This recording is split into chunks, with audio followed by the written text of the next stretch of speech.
আল্লাহ আমার রব, এই রবি আমার সব। দামে দামে তন মনে তারি অনুভব। তোমার দুনিয়াতে আমি যেদিকে তাকাই, অথই নিয়ামতে ডুবে আছি সবাই। পাক পাখালির গানে শুনি তসবি কালো রব, তসবি কালো রব। আল্লাহ আমার রব, এই রবি আমার সব। আসসালামু আলাইকুম।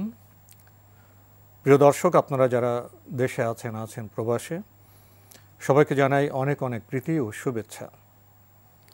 শুরু হলো অ্যান্টিবায় আয়োজিত এবং লাভ হলো নিবেদিত অনুষ্ঠান আপনার জিজ্ঞাসা।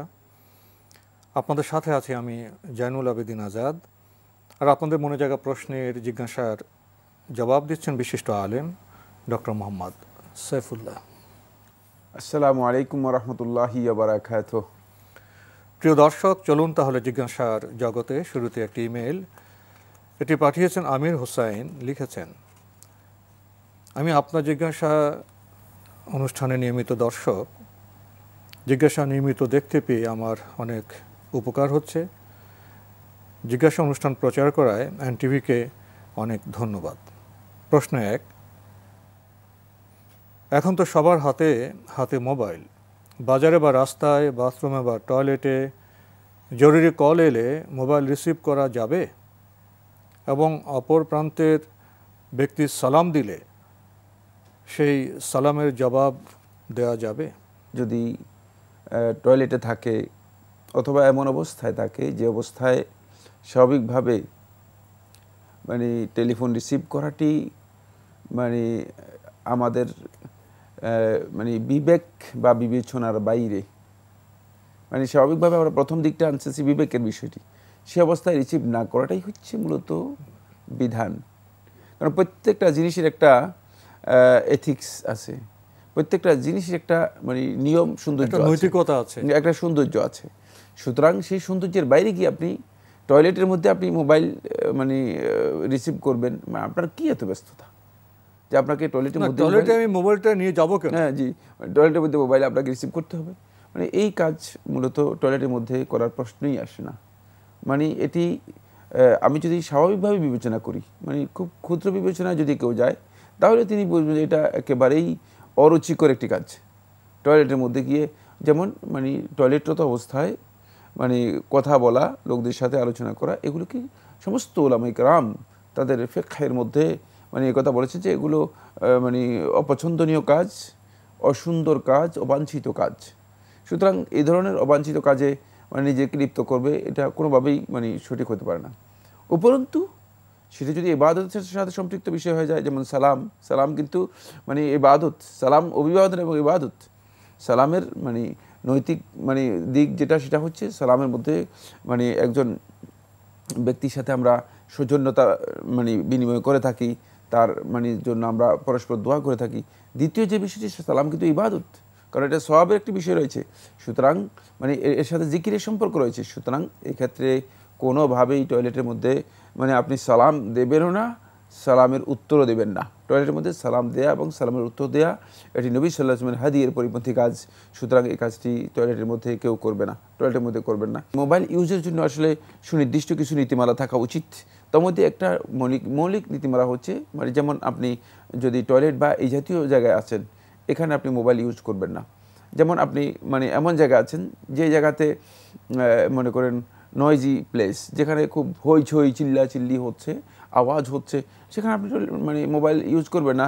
ফোন আসলে ফোন আপনি প্রয়োজনে মেসেজ দিয়ে দিবেন যে আমি মানে পরে মানে রিসিভ করছি বা পরে আপনার উত্তর দিচ্ছি। কারণ হলো আপনি সেখানে কথা শুনতে পারবেন না, মানে আওয়াজ শুনতে পারবেন না। দেখা যায় সেখানে হয়তো আপনার ক্ষতি হবে অথবা যিনি টেলিফোন করতেছেন তার একটা লস হবে।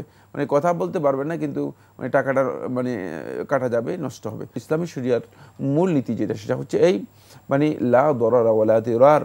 মানে ইসলামের মানে অন্যতম মূলনীতি একটি, সেটা হলো নিজেরও ক্ষতি করা যাবে না, অন্যেরও ক্ষতি করা যাবে না। একেবারে স্পষ্ট বক্তব্য, মানে নিজেরও ক্ষতি করা যাবে না আর অন্যেরও ক্ষতি করা যাবে না। এটা মানে ইসলামী শরিয়ার মূলনীতির একটি বিষয়। দ্বিতীয় যে মূলনীতি, সেটা হচ্ছে মানে ইবাদতের ক্ষেত্রে ইসলামী শরিয়ার মূলনীতি হচ্ছে ইবাদতের জন্য বান্দা সত্যিকারভাবে ইবাদতের মৌলিক যে বিধান সেটা হচ্ছে বান্দা পরিপূর্ণরূপে মানে ইবাদতের জন্য হুজুরুল কলব, এটি সমস্ত ইবাদতের ক্ষেত্রে গুরুত্বপূর্ণ, তাকে উপযুক্ত হতে হবে। তাকে মানে পরিপূর্ণরূপে তার মনোযোগ দৃষ্টি পুরাটাই মানে ইবাদতের মধ্যে তাকে নিয়োগ করতে হবে। তাহলে আমরা মূলত সত্যিকার আল্লাহ রাব্বুল আলামিনের ইবাদত করতে পারবো। আর তার মধ্যে ইবাদতের মৌলিক একটি বিষয় আছে, সেটা হলো সালাম বিনিময়ের বিষয়টি। এটি অত্যন্ত গুরুত্বপূর্ণ একটি ইবাদত, তাই সেটি কোনোভাবেই বাথরুম বা এই জাতীয় কোনো স্থানে না করাটাই হচ্ছে বলতো বাঞ্ছনীয় এবং ইসলামী শরীয়তের বিধান। লিখেছেন, বিশেষ প্রয়োজনে রাতের বেলায় সুই সুতোর প্রয়োজন হয়, বাসায় সুই না থাকলে দোকানে কিনতে গেলে বলে রাতের বেলায় সুই বেচা নিষেধ, এটা কি ইসলাম সম্মত? দোকানে রাতের বেলায় সুই বিক্রি করা নিষেধ, মানে এই নিষেধ আসলে ইসলামী শরীয়ত অনুযায়ী নিষেধ নয়। এটা হয়তো দোকানদারের ব্যক্তিগত কোনো নিষেধাজ্ঞা হতে পারে, এবং কুসংস্কার বিষয়ে কোনো সন্দেহ নেই। মানে রাত্রে সুই বিক্রি করতে পারবেন, রাত্রে আপনি জুতা বিক্রি করতে পারবেন, রাত্রে আপনি ঝাড়ু বিক্রি করতে পারবেন। মানে রাত্রেবেলা ঝাড়ু বিক্রি করা নিষেধ, রাত্রেবেলা জুতা বিক্রি করা নিষেধ। তাহলে যদি এই ধরনের মানে কুসংস্কারের মধ্যে আমরা লিপ্ত হয়ে যাই, শেষ পর্যন্ত আমাদের জীবনযাত্রাই মানে বিভিন্ন দিক থেকে আমরা সংকীর্ণ করে নেব।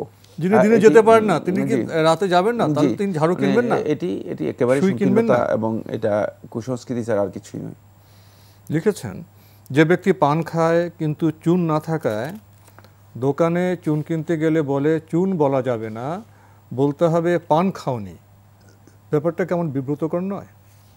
চুন বলতে কোনো নিষেধাজ্ঞা আছে? আর এটা কোথাকার কোন এলাকার প্রশ্ন আছে? কোন কোন এলাকা আছে রাতে চুন বলা যাবে না, আপনার পান খাওনি বলতে হবে। তাই এগুলো কুসংস্কার, এর কোনো ভিত্তি নেই, এগুলো ভিত্তিহীন বিষয়। এগুলো কিভাবে কোথায় কিভাবে প্রচলন হলো এগুলো ভেবে দেখা দরকার। লিখেছেন, ইসলাম তো শান্তির ধর্ম, যারা ইসলাম শিক্ষা দেন তারা খুতবা বা বিভিন্ন ওয়াজে ভালো হওয়ার উপদেশ দেন, কিন্তু তাদের ভিতরে গীবত এবং অহংকার বেশি দেখা যায়।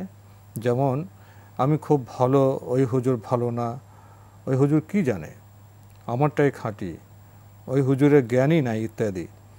আবার আমি মসজিদে থাকলে এতিমখানায় দান সাদকা বেশি ওঠে, অমুকও থাকলে তো ওঠেই না। এভাবে আরও নানা বিষোদ্গার একজন আরেকজনের বিরুদ্ধে বলতে থাকেন। এই অবস্থায় মসজিদ কমিটি ও মুসল্লিদের মধ্যে ইমাম ও হুজুরদের নিয়ে কানাঘোষা হয়, এই ব্যাপারে কি বলবেন? প্রথম কথা হচ্ছে এটা প্রশ্ন নয়, জাস্ট আপনার একটা অবজারভেশন আপনি তুলে ধরেছেন। এটা আপনার হয়তো মানে পর্যবেক্ষণ অথবা আপনি যেটা দেখতে পেরেছেন বা জানতে পেরেছেন এই ধরনের একটি বিষয়। এটি সকল ক্ষেত্রে যে একেবারে আপনি যেভাবে বলেছেন ঠিক হুবহু এইভাবে সহি বা এইভাবেই মানে জিনিসটা বাস্তব, আমি এটা আসলে স্বীকার করি না। এই ধরনের ঘটনা হতে পারে, মানুষ দুর্বল, মানবিক দুর্বলতা রয়েছে, অনেকের নৈতিক দুর্বলতা রয়েছে। শুধুমাত্র এডুকেশনের কারণে, শুধুমাত্র মাদ্রাসায় কোরআন হাদিস পড়ার কারণে যে তিনি পুত পবিত্র হয়ে গিয়েছেন, ব্যাপারটা এমন নয়।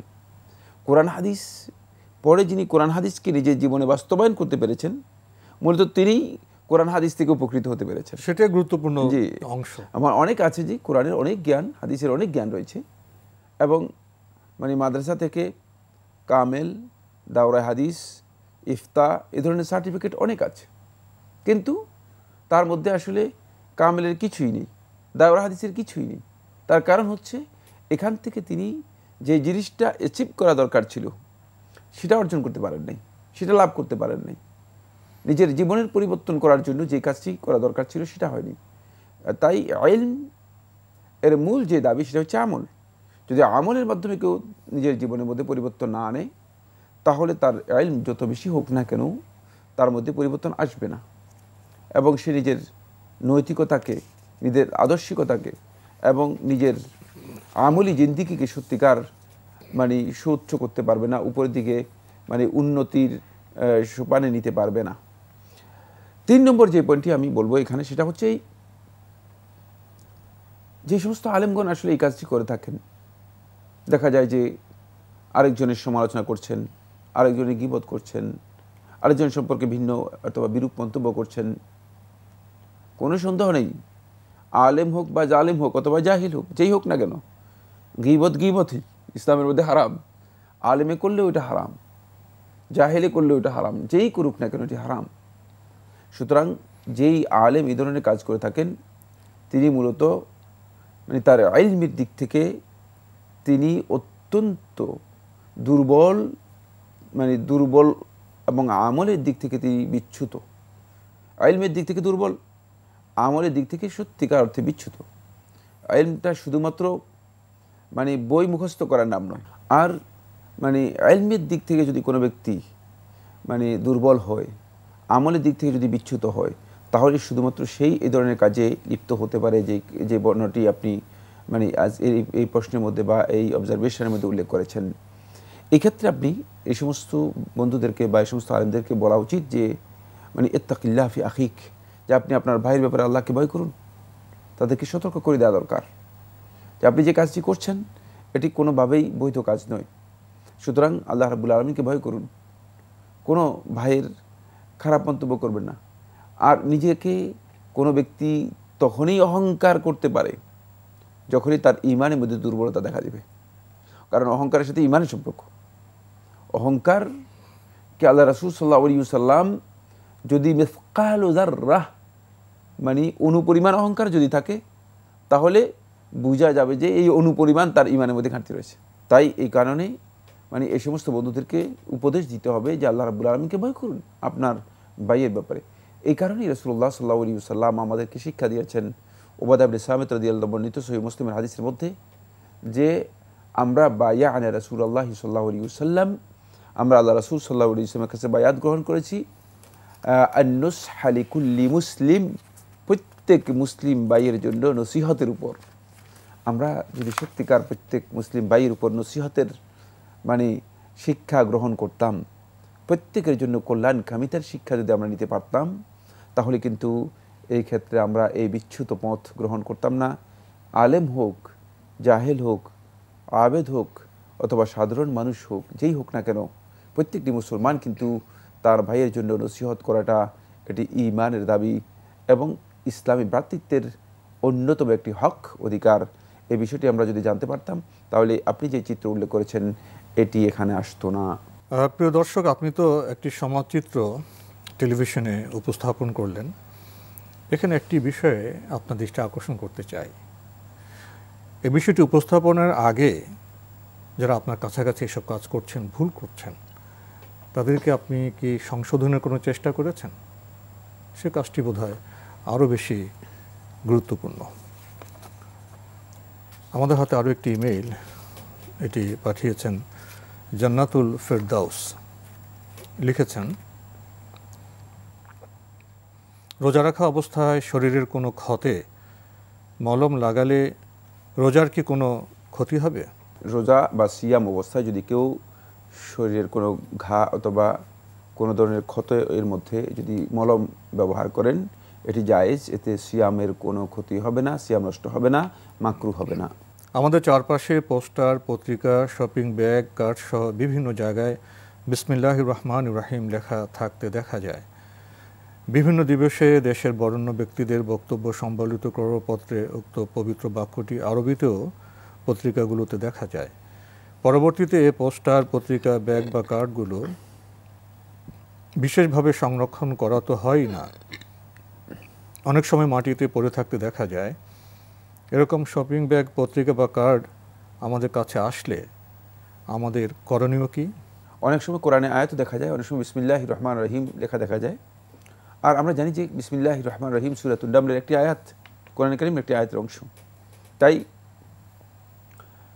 বিসমিল্লাহির রহমানির রহিম এটি যদি কোথাও দেখেন আপনি এটাকে মানে যত্ন সহকারে যেই মুহতারাম মানে সম্মানিত যে জায়গা আছে সেখানে আপনি এটা রেখে দেবেন। আসলে মানে জ্ঞান এর সাথে সম্পৃক্ত বিষয়, সেটা যেই পর্যায়েরই হোক না কেন, নলেজের সাথে সম্পৃক্ত বিষয় যেগুলো সম্মানযোগ্য, মানে এই ধরনের জিনিসগুলোকে কোনোভাবেই মানে ডাস্টবিনে অথবা অবমাননা করা হয়ে থাকে, অবজ্ঞা অবহেলা করা হয়ে থাকে, পদদলিত করা হয়ে থাকে, এ ধরনের কোনো স্থানে নিক্ষেপ করা এটি অনৈতিক, এটি শিক্ষা বিবর্জিত কাজ। পৃথিবীর বিভিন্ন জায়গাতে আমরা দেখতে পাই যে মানে ডাস্টবিনের সাথেই আরেকটা মানে বিন থাকে, যে বিনের মধ্যে থাকে লেখা থাকে যে মানে সম্মানযোগ্য মানে পেপার বা কাগজপত্র, মানে যেগুলোকে মানে পরবর্তী সময় সেখান থেকে উঠিয়ে নিয়ে তারা মানে হয়তো পুড়ে ফেলবে অথবা সে মাটির নিচে ব্যবস্থা করবে। তো কিন্তু মানে আমাদের দেখা যাচ্ছে যে ডাস্টবিনের মধ্যেই সব আমরা ফেলে দিই। মানে এক্ষেত্রে যদি কোনো ব্যক্তির নজরের মধ্যে মানে এই ধরনের কোনো কিছু কোরআনে আয়াত, আল্লাহ সুবহানাহু ওয়া তাআলার নাম যদি সুস্পষ্টভাবে কোনো ব্যক্তির দৃষ্টিতে পড়ে, তাহলে এটাকে যাতে কোনোভাবেই অবমাননা করা না হয় থাকে সেদিকটি তিনি লক্ষ্য রাখবেন। এবং আমরা এটা বারবার বিভিন্ন সময়ে দৃষ্টি আকর্ষণ করেছি, এই সমস্ত ক্ষেত্রে উচিত হচ্ছে মানে কোরআনের আরবি যে টেক্সটটা রয়েছে সেটা উল্লেখ না করা, বরং তিনি বাংলায় উল্লেখ করতে পারেন, মানে সে মানে বাংলাতে বিসমিল্লাহির রহমানির রহিম উল্লেখ করতে পারেন। সেক্ষেত্রেও আমি বলি যে আমি শুধুমাত্র বাংলার কথা বলছি না, মানে আমি কিন্তু সমস্ত ইলমের কথা বলছি, জ্ঞানের সাথে সবগুলো সম্মানযোগ্য। সুতরাং কারণ জ্ঞানের একটা বিষয় সবচেয়ে মানে যেটা সেই যে ধরনের বিষয় হোক না কেন সেটা কিন্তু সম্মানযোগ্য বিষয়। মানে এটাকে যে মানে ফেলে দিয়ে ডাস্টবিনে ফেলে দিবেন, এটা কোনোভাবে আল্লাহ তো আমাদের কালাম এবং কলমের চর্চা করতে বলেছেন। সুতরাং এই ক্ষেত্রে মানে আমাদের গুরুত্ব দিতে হবে, খেয়াল রাখতে হবে যে যেগুলো সম্মানযোগ্য, মানে যে সমস্ত বিষয়গুলো আমাদেরকে সম্মান দেওয়ার জন্য মূলত নির্দেশনা দেওয়া আছে সেগুলো মানে ব্যবহার করা যায়। এই বিষয়ে আমরা দেখি মুতাকাদ্দিমিন ওলামায়ে কেরামগণ, পূর্ববর্তী ওলামায়ে কেরামগণ একটি বিষয় আলোচনা করেছেন, সেটা হচ্ছে মানে যে সমস্ত কাগজের মধ্যে মানে ইলমের বিষয় লেখা আছে মানে সেগুলো দিয়ে কোনো ধরনের মানে নাপাক অপবিত্র জিনিস ব্যবহার করা যাবে কিনা, তখন ওলামায়ে কেরাম বলেছেন যে না, এটি ব্যবহার করা মানে ইলমকে ইহানত করা, জ্ঞানকে নলেজকে মানে তুচ্ছ জ্ঞান করা, অসম্মান করা, এটি জায়েজ নেই, এ ধরনের কাজ করা উচিত নয়। প্রিয় দর্শক লিখেছেন, বিদ্যালয়ের পাঠ্যপুস্তকে নামাজ বা কোরআন শিক্ষার বইয়ে কোরআনে যে সূরাসমূহ থাকে সেগুলো কি অজু ছাড়া বা অপবিত্র অবস্থায় ধরা বা পড়া যায়? হ্যাঁ, অজু ছাড়া অপবিত্র অবস্থায় সেগুলো ধরা জায়েজ রয়েছে। কারণ আপনি স্পষ্ট করছেন শুধুমাত্র এখান থেকে নলেজ নেওয়ার জন্য, আপনি ইহানত করার জন্য নয়। খেয়াল রাখতে হবে যে এখানে মানে মাকসাদটা খুবই ইম্পর্টেন্ট, মানে আপনার উদ্দেশ্যটা এখানে খুবই ইম্পর্টেন্ট। মানে ইন্টেনশনটা কি, মানে কোরআনকে লাঞ্ছিত করা অথবা কোরআনের আয়াতকে অথবা কোরআনের সূরাকে মানে অবমাননা করা, মানে এটা আপনার উদ্দেশ্য নয়। আপনার উদ্দেশ্য হচ্ছে এখান থেকে জ্ঞান নেওয়ার জন্য। আপনি সুতরাং জ্ঞান নেওয়ার জন্য যদি আপনি স্পর্শ করে থাকেন তাহলে এটি আপনার জন্য জায়েজ রয়েছে, এতে কোনো ধরনের নিষিদ্ধ নেই। এবং এটি জমহুর উলামায়ে কেরামের বক্তব্য। এই মাসআলার মধ্যে আলেমদের তেমন কোনো পার্থক্য ইতিপূর্বে আমি হয়েছে আমার জানা নেই। স্পর্শ করা যাবে, পড়াও যাবে। তো আজকে আমাদের এখানে শেষ করতে হচ্ছে। আপনাকে অনেক ধন্যবাদ। আপনাকে অশেষ ধন্যবাদ। প্রিয় দর্শক, আমরা এতক্ষণ দেখছিলাম এনটিভি আয়োজিত এবং লাভ হলো নিবেদিত অনুষ্ঠান আপনার জিজ্ঞাসা। আমাদের এই অনুষ্ঠান আপনারা এনটিভি অনলাইনেও দেখতে পারবেন, ভিজিট করুন www.ntvbd.com। এছাড়া ইউটিউবে এবং আমাদের ভেরিফাইড ফেসবুক পেজে অনুষ্ঠান দেখতে পারবেন। আজকে শেষের যে প্রশ্নগুলো, এগুলো জ্ঞান চর্চা বিষয়ে এবং জ্ঞানকে আমরা কিভাবে সংরক্ষণ করব, আমরা কিভাবে সম্মান করব, এসব বিষয়ে আমরা সতর্ক হতে পারলাম। আশা করব এই সতর্কতা আমাদের জ্ঞান চর্চায় মনোনিবেশ করাবে এবং এক্ষেত্রে আরও বরকত হবে। চিঠি লিখুন, প্রশ্ন পাঠান আমাদের ঠিকানায়। পরিচালক আপনার জিজ্ঞাসা, এনটিভি, বিএসসি ভবন, 7ম তলা, 102 কাজী নজরুল ইসলাম এভিনিউ, কারওয়ান বাজার, ঢাকা 1215। আপনারা ইমেলও করতে পারেন। আমাদের ইমেল অ্যাড্রেস আপনার জিজ্ঞাসা @ntvbd.com। প্রিয় দর্শক, মহান আল্লাহ আমাদের সবাইকে নিরাপদে রাখুন শান্তিতে। আসসালামু আলাইকুম। আল্লাহ আমার রব, এই রবি আমার সব, দামে দামে তুন মনে তারি অনুভব। আল্লাহ আমার রব, এই রবি আমার সব।